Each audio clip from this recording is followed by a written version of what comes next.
I'm grateful for your generous invitation to state my views.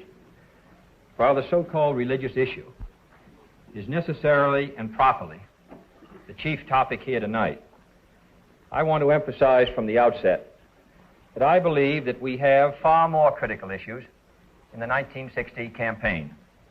The spread of communist influence until it now festers only 90 miles from the coast of Florida, the humiliating treatment of our president and vice president by those who no longer respect our power, the hungry children I saw in West Virginia, the old people who cannot pay their doctor's bills, the families forced to give up their farms, an America with too many slums, with too few schools, and too late to the moon and outer space.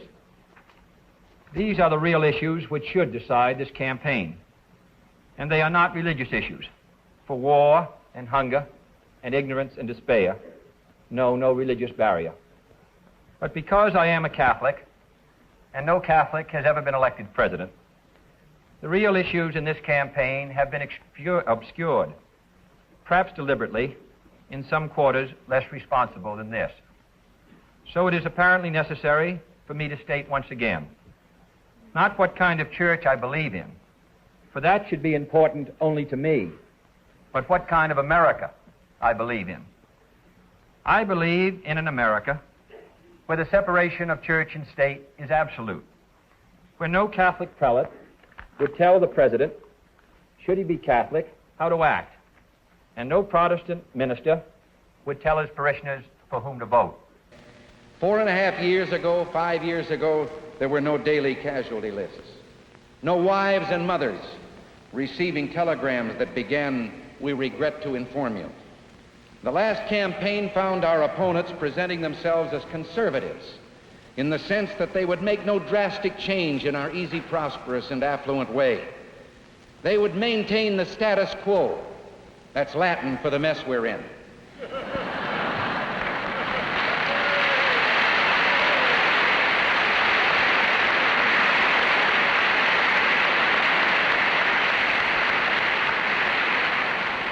We, on the other hand, were presented as radicals who'd bring about some cataclysmic upheaval.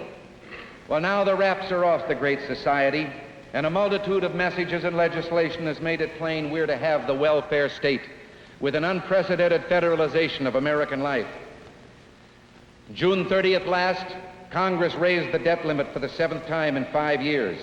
But our government spends $260 million a day, $10 million more each day than we were spending just a year ago.